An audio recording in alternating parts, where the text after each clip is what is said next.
Halo guys, kembali lagi sama aku di Safira Vira Zekia. Nah, kali ini aku nggak bakal bahas tentang belanjaan atau make up, tapi aku bakal bahas tentang pergigian atau kedokteran gigi ya.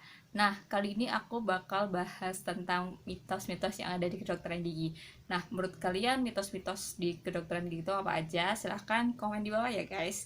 Nah, terus aku bakal buat ini, section ini tuh ada dua part. Jadi part pertama aku akan kasih 5 mitos yang ada di kedokteran gigi. Terus kok bisa sih ini tuh jadi mitos? Kenapa ini bukan fakta? Aku juga bakal jelasin sedikit yang aku tahu kepada kalian. So, buat kalian yang belum subscribe channel aku, silahkan di subscribe, kemudian di like video aku kali ini, dan ketuk tombol loncengnya supaya kalian nggak ketinggalan video-video aku. Lalu, jangan lupa share ke teman-teman kalian semua biar pengetahuan ini gak hanya kita pendam sendiri. So, kita lanjut ke video selanjutnya. Oke, mitos pertama adalah mengikat gigi dengan kasar dan keras. Nah, kok bisa sih itu jadi mitos? Gimana sih faktanya?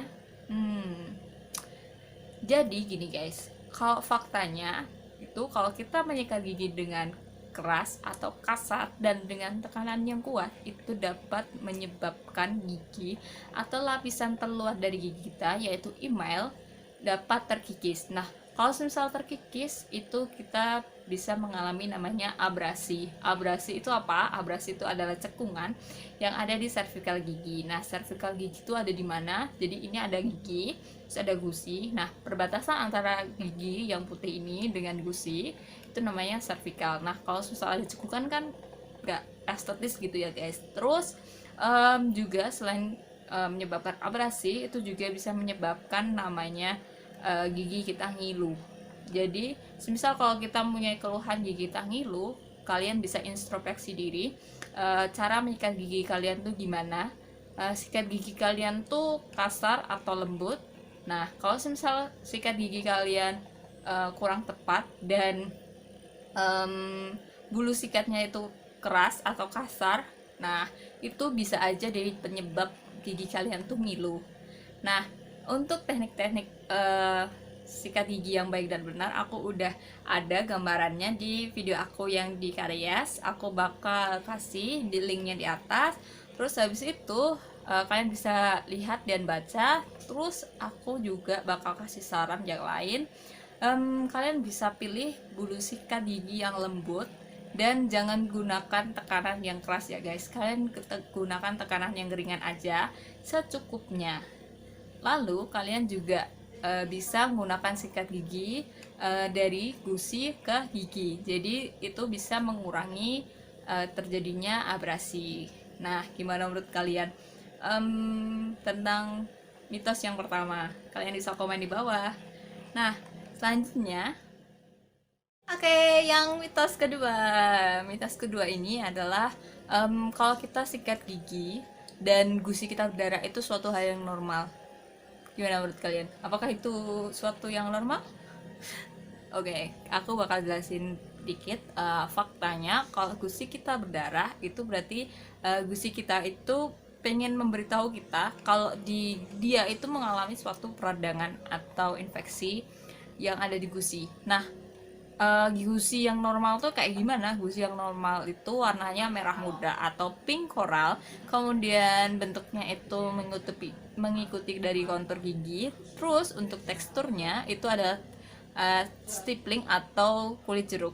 Nah, kalau semisal biasanya nih ya, penyebab atau bisa menyebabkan gusi kita itu berdarah itu biasanya penyebabnya adalah karang gigi. Nah, kalau karang gigi ini dibiarkan itu akan mengalami peradangan yang meluas, bisa mencapai tulang dan jaringan pendukung dari giginya itu dan bisa menyebabkan kegoyangan dari gigi. Nah, kalau kegoyangan gigi ini sudah melibatkan tulang dan jaringan pendukung, itu biasanya akan mengalami kegoyangan yang sangat kuat. Nah, itu bisa aja mengarah ke pencabutan gigi. Nah, kalian nggak mau kan kalau cuma gusi berdarah dan kalian biarkan itu malah gigi kalian yang dicabut, kan nggak etis banget gitu kalau gigi kalian tuh ompong gitu kan ya. Nah, untuk sarannya sebaiknya kalian lakukan scaling gigi untuk pembersihan karang gigi setiap 6 bulan sekali di dokter gigi. Jadi jangan lupa buat bersihin karang giginya biar tidak terjadi peradangan atau perdarahan di gusi. Dan kalau kalian udah mengalami perdarahan di gusi, segera ke dokter gigi biar tidak terlanjur mencapai tulang dan jaringan pendukung dan bisa mengalami kegoyangan. Kalian nggak mau kan ya? Oke, lanjut ke selanjutnya. Nah, oke, yang ketiga, mitos yang ketiga ini sering banget dijumpai di kita dan banyak yang tidak merasa ini tuh mitos gitu, guys. Jadi banyak yang mengatakan bahwa kalau kita makan, kita harus segera sikat gigi biar gigi kita tuh bersih gitu ya dan nggak ada sisa-sisa makanan gitu. Nah, padahal itu mitos, guys. Faktanya gini, kalau rongga mulut kita setelah makan itu tuh mengalami suasana asam dan pasta gigi yang kita gunakan itu adalah basah. Kalau semisal asam dan basah ini bertemu itu akan jadi netral. Nah, sedangkan di rongga mulut kita untuk jadi netral itu perlu waktu, guys. Jadi dia harus turun dikit kayak gitu. Nah, jadi kalau kita makan kita memang perlu untuk penetralannya, tapi tidak langsung bleng gitu. Tidak langsung turun netral gitu. Nah, saran aku kalau kalian ngerasa setelah makan tuh perlu pembersihan yang sangat bersih gitu, biar kalian tuh kalau mau pergi tuh nggak ada sisa makanan kayak gitu, kalian bisa makan terus habis itu tunggu 30 menit setelahnya, terus habis itu baru sikat gigi, atau kalian bisa kumur dengan air dulu baru sikat gigi. Nah, gimana menurut kalian untuk mitos yang ketiga? Komen ya di bawah. Nah, untuk selanjutnya yang keempat. Nah, mitos yang keempat ini hubungannya dengan pasta gigi juga. Jadi, banyak mengira kalau kita menggunakan pasta gigi yang banyak itu bisa lebih bersih. Padahal itu sangat mitos ya, guys. Faktanya itu adalah kalau kita gunakan pasta gigi yang banyak, padahal pasta gigi itu bersifat abrasif, guys. Kalau kita biarkan abrasif terus-menerus itu bisa menyebabkan giginya sensitif. Nah, uh, untuk anjuran dari dokter gigi itu untuk dewasa gunakan pasta gigi sebesar kacang polong, guys. Terus untuk anak-anak itu gunakan selapis tipis atau sebesar biji beras aja.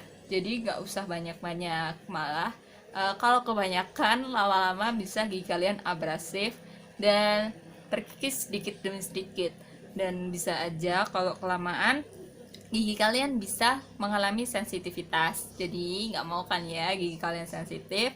So komen di bawah kalau kalian tuh pernah gunain pasta gigi yang banyak banget. Kita lanjut ke selanjutnya.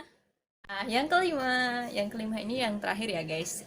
Selanjutnya aku akan kasih ke part yang kedua. Yang pertama, yang kelima ini adalah kalau kita menggunakan obat kumur itu akan lebih baik untuk membersihkan rongga mulut kita. Kok bisa mitos ya? Padahal kan itu bisa membersihkan lebih baik gitu ya.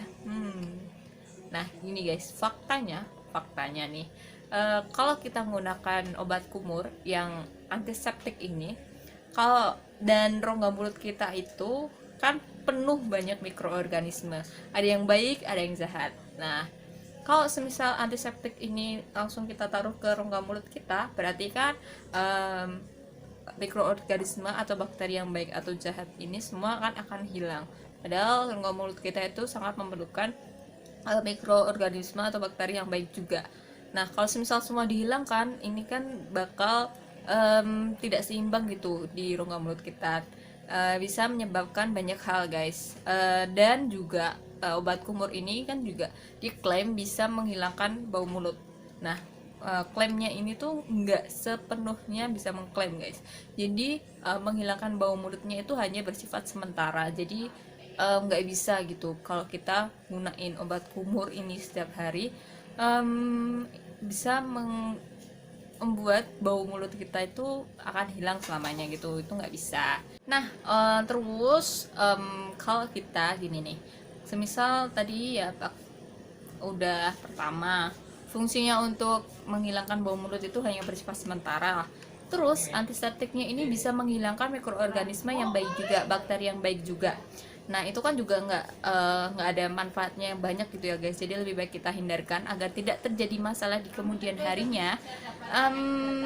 Dan udah dulu ya guys, kita bahas 5 mitosnya terlebih dahulu. Untuk selanjutnya, mitos selanjutnya aku akan bahas di part yang kedua, jadi tunggu aja.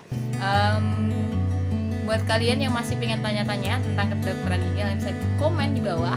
Dan buat kalian jangan lupa buat subscribe, kemudian ketuk tombol loncengnya biar kalian nggak ketinggalan video aku selanjutnya dan pembahasan aku selanjutnya. Dan see you